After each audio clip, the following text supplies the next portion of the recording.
Hey, welcome to Canyon Creek Church. My name is Morgan Butcher. I'm blessed to be one of the pastors here on staff, and we're glad that you're here joining us for Sabbath Sunday at home, at work, wherever you are tuning in right now. But before we start our service, we want to give you some important announcements. I first of all want to encourage you to give online this week. If you've never given online, it's super easy. In fact, why don't you go ahead and cheer right now for the offering? I'll wait. Our opportunity to give is an opportunity to worship. And so this morning, as you give, go online to canyoncreek.church and look for the giving tab at the top of the page. It's super simple, and you can give online today, just as easy as that. We also have Pie Fest coming up on August 25th in the Mill Creek Town Center at 5:30 p.m. This is a great opportunity to support the worship ministry here at Canyon Creek Church. You can purchase a slice of pie for $3, or you can purchase a whole pie and you can share it with your family, your friends, or you can just eat it for yourself. This also leads us straight into the fall vision meeting that same night at the same location. And this is an opportunity to hear about where we're going as a church this year. We're going to talk about our brand as Venture Church and all the things that are coming up for 2020 and beyond. Hey Canyon Creek, I'm Di Beals, and I'm excited to brag on the kids ministry of our church for just a minute.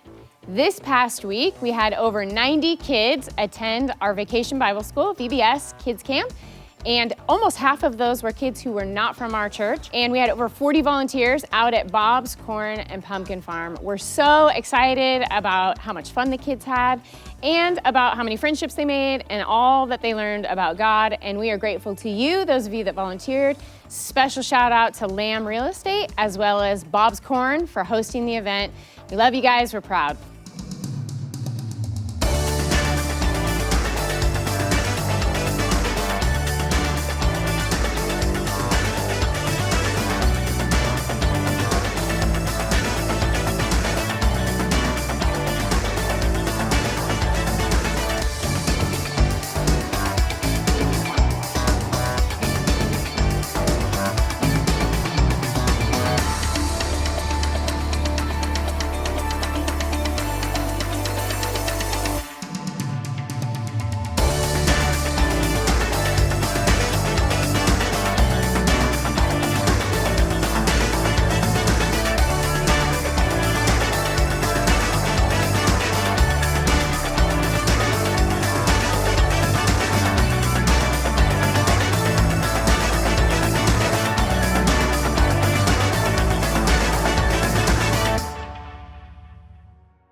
I want to take just 1 second to talk about one of my favorite things we do at Canyon Creek, and that's water baptism.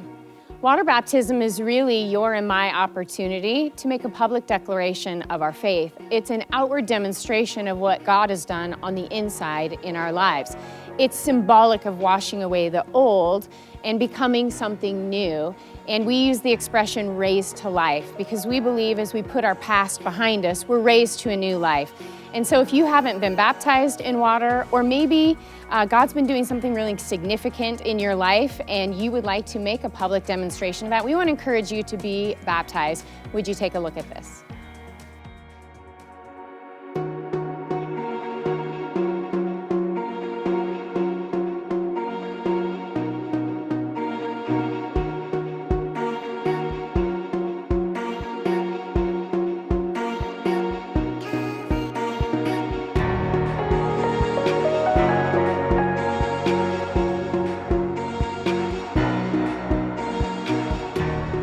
Hi, my name is Kelly Roberts, and here's my story. For the last 13 years, I claimed to be a Christian. I went to church. However, I never made it known I was a Christian to my day-to-day life. And I certainly did not follow the paths God had for me. I never paid attention to the people He purposely put in my life. I abused alcohol, shopped uncontrollably, and was very sick inside. I was in abusive relationships, friendships, as well as sexually assaulted 2 times. Only in the last year have I been able to be 100% honest with people and open to share my struggles. May 4th, 2019, my chains broke during a testimony given by a leader at a women's retreat. I felt this overwhelming sense of freedom. I felt God's presence right there with me. Giant weights had been lifted off my shoulders. May 19th, 2019, I made the decision to be baptized, to dedicate my life 100% to God. For He saved me from all my brokenness. I felt victory over shame and guilt. I felt all my past hurts leave my body the minute I hit that water. God is so amazing. I sure hope you think that too.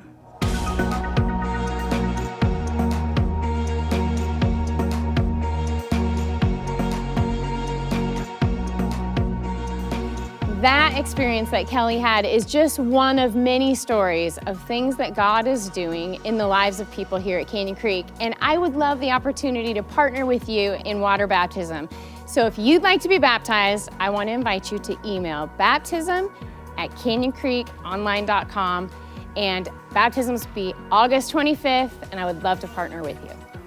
Well, that's it for your announcements. As always, like us on Facebook, follow us on Instagram, and check us out online at canyoncreek.church.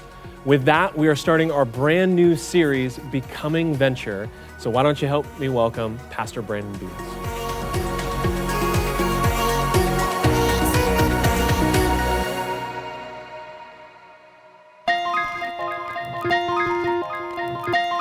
Venture, a risky or daring journey or undertaking.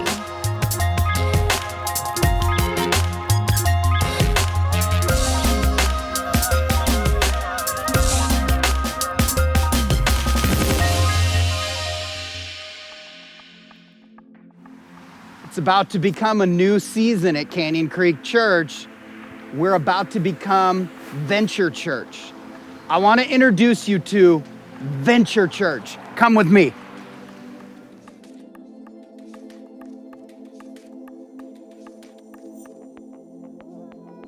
So after years of praying and believing, here's our new church building.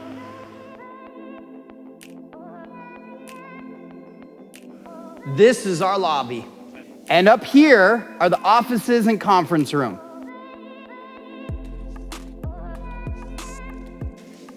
And this is where we're gonna make you coffee on Sundays.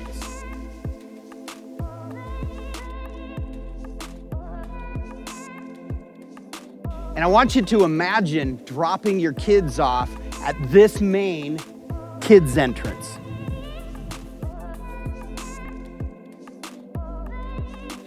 And this is the area where we'll check your kids in. And this is our future kids church area.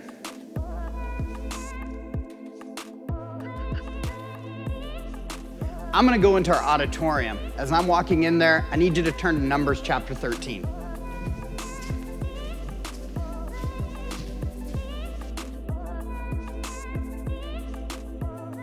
I want to welcome you to the very first sermon ever preached in our new Central Campus auditorium. This has been something that has been a dream for honestly 15 years. And 5 years ago, the leadership of our church began this journey exploring if we should eventually consider possibly changing the name of our church. And it was really decided, honestly, those 5 years ago, that at some point in our future, we should change the name of the church. And we went in depth on that process over the last 12 months. And after 12 months of researching, studying, and we brought in an outside company, and it was an intensive process, an incredibly beneficial process for our leadership. I am proud to announce that Canyon Creek Church is now becoming Venture Church. Starting November 3rd, which is, believe it or not, our 15th birthday as a church. Starting November 3rd, we will officially become Venture Church. And what I would say about that is on our 15th birthday, it's the end of our first season. It's the end of phase 1 as we sit back, look back, and just honestly celebrate together the amazing things that Jesus has done over the 15-year history of our church. The The thousands of people that have been baptized, the thousands of people that have found Jesus, all the lives have been changed, the new relationships that have been built. It will be an extraordinary time as we look back together and thank Jesus that the first season, the first phase of our church was an amazing success. But I'll tell you, I'm really excited about this next season. I'm excited about phase 2, because that's when we begin as Venture Church. That word venture is a risky, daring journey or undertaking. We went through a survey about 6 months ago where we asked every single person across all of our campuses, when they think of our church, what are words, positive and negative, that they attribute to our church. We also surveyed guests within the last 2 years and asked them, and this was overwhelming, their response. As I'm standing in this new central campus, and this itself, I cannot describe what a journey this was. When you talk about risky, when you talk about daring, you talk about courageous, you talk about an undertaking, this is really it. This is the biggest, most extraordinary thing so far that we've done as a church. And I'll tell you, these 3 years, they have not been easy, but I am so excited to stand here watching this building every single week grow and develop, knowing that this fall we'll start having full-time services and ministry to the community from this building. And I want to say this, that I am super thankful for all the KELLI'S and Joshuas that have been a part of our church over the 15-year history, that have been with us side by side, helping make this possible. Honestly, without the KELLI'S and Joshuas, we could not do this. There's a story that I shared with our church back when we were at the Ashway building. Some of you have been around long enough to remember that very first building that we were ever in. And when we were in Ashway, I shared a message from Numbers chapter 13. And if you have your Bibles, I want you to turn there. And I want to read from several of the verses. And let me give you an idea of what was going on.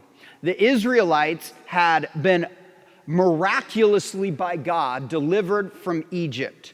And as they were leaving Egypt, they were heading to what they believed from God was their promise. This amazing land that they would be able to, build homes in and live in for the rest of their life. And God had promised them that this land was flowing with milk and honey. And they finally got to the point where they were about to enter the promised land. Now, you got to picture this setting. It is like they are on the top of one hill. There is a valley down below, and then the promised land is on this mountainous land just in the distance. And that's where this story takes place. It says, the Lord spoke to Moses, and he said, I want you to send men to spy out the land of Canaan, which I am giving to the people of Israel. So God says, I want you to go to the 12 tribes of Israel. I want each tribe to pick a representative, and I want that group to go into Canaan and spy it out, come back and report back what they see. And over the next 12 verses, there are 12 names that are mentioned. 12 men were chosen to represent their individual tribes. And the first thing I want to point out is that we only know 2 of those men today. We only know Caleb and Joshua. When I think about Venture Church, when I think about you and I becoming Venture, I relate to this story because I know that not everyone will stay with you when you're on a venture. It just happens. When you do something risky, daring, when you are on an undertaking that takes immense courage, not everybody's in for the ride. Which is why, in the end, we only know about 2 of these guys. And I want you to, they were told to go in and check out the promise, and then they come back, verse 25, and it says, at the end of the 40 days, they returned from spying on the land. So they were there for 40 days. They come back, and it says they brought back word to Moses and to all the congregation. So all of the people that left Egypt believing that God is going to give them a permanent home, that it is going to be in a place that's flowing with milk and honey, when they approach it, they send in these people to go spy it out. They're there for 40 days. They come back, and now they're reporting to all of these anxious Israelites what they've seen. And here's what they said. They were like, it is beyond anything we ever imagined. It is amazing. It is incredible. It is like the way that God had described this. It is even beyond that. It blew us away. And you can imagine the crowd is just thrilled that finally we get to see this miracle that God promised happen. And then verse 28 comes. And verse 28 begins with, however. Have you ever noticed that whenever there seems to be really good news, somebody always seems to follow it up with a but or a however?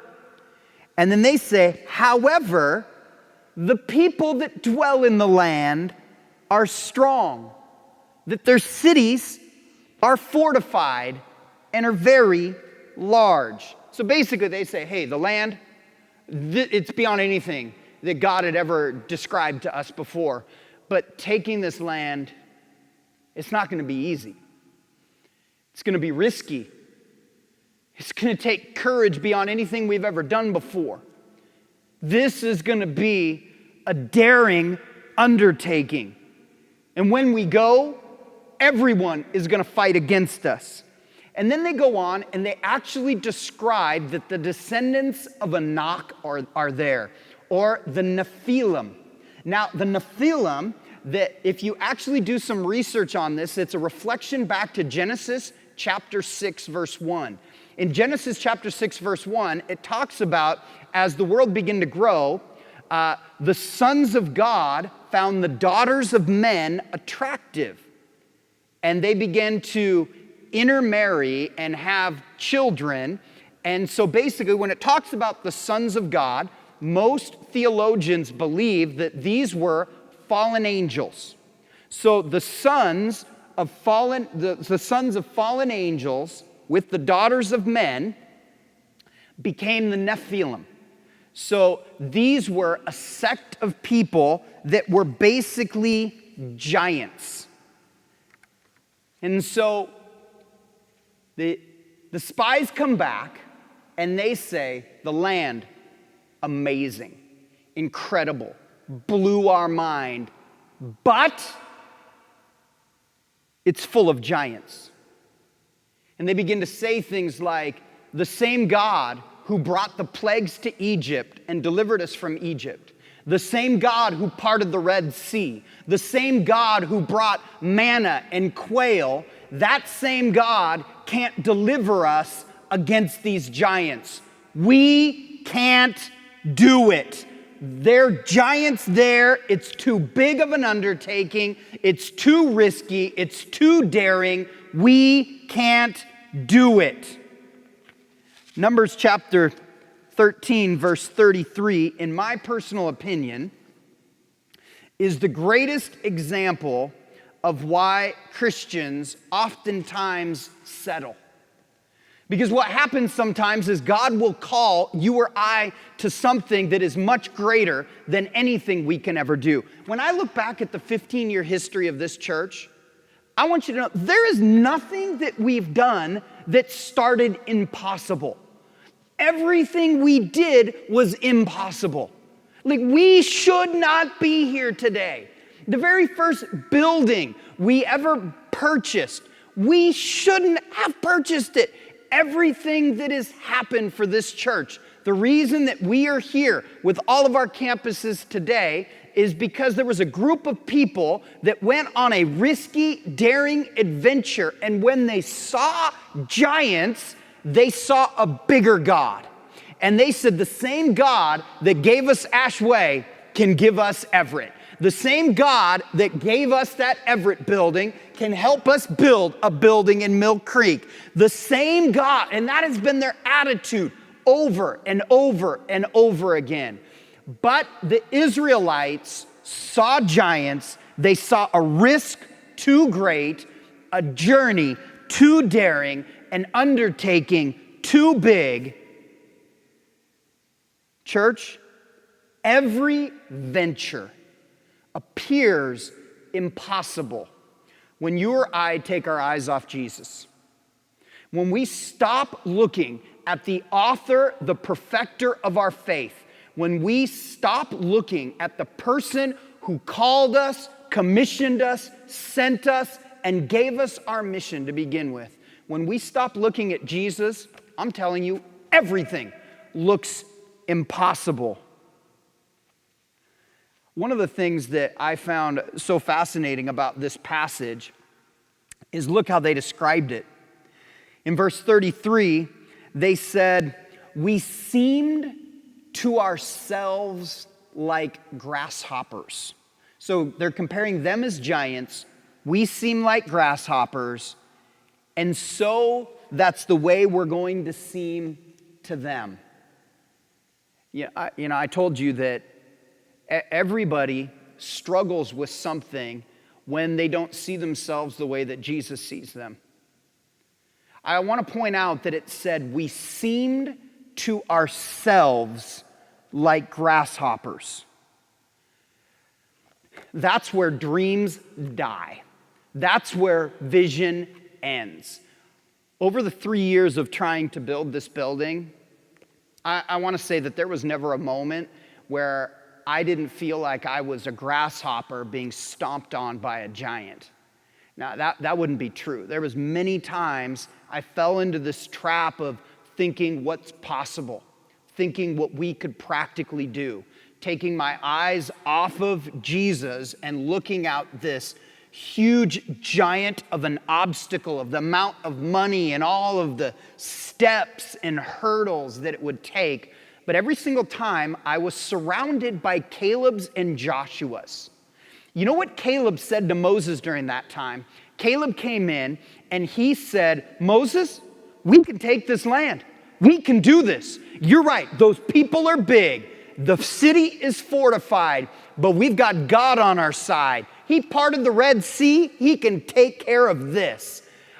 We are where we are today because there were a number of Caleb's and Joshua's that whenever I was feeling weak, came in and would encourage me and say, "Brandon, we can do this.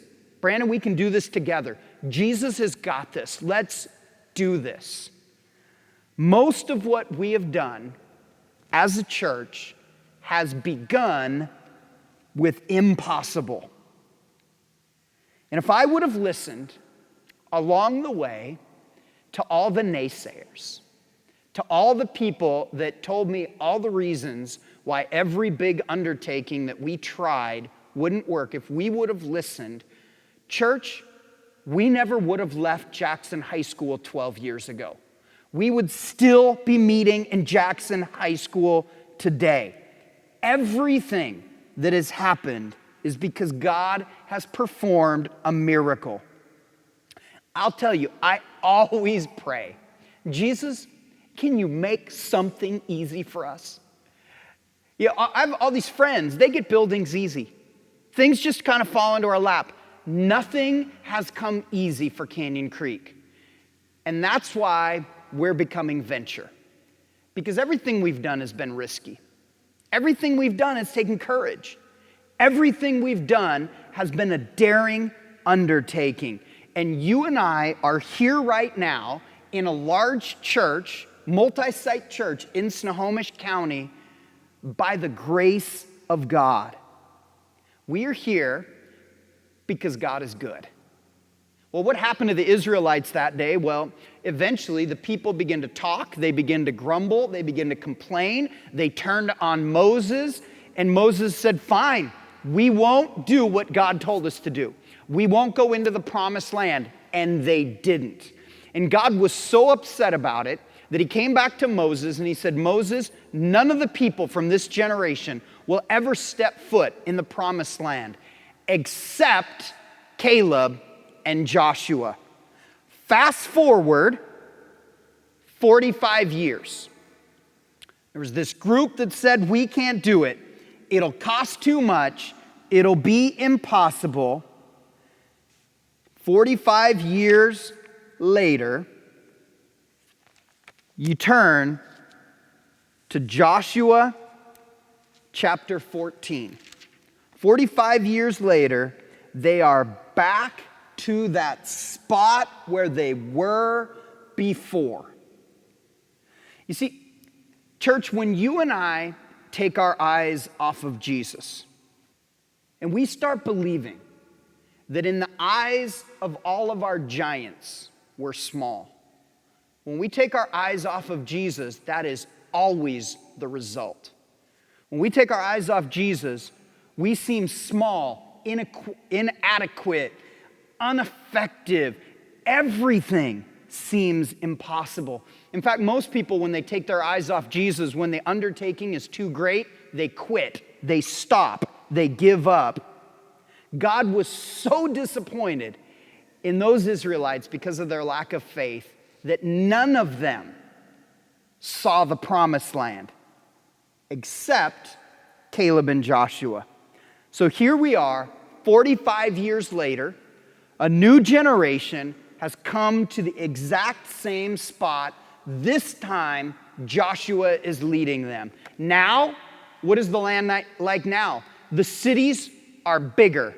The people are larger. The armies are even more powerful. And they're at that pivotal moment where they're deciding, should we try once again to take Canaan? Should we go into this land that God promised us? And that leads us to Joshua chapter 4, the end of verse 6.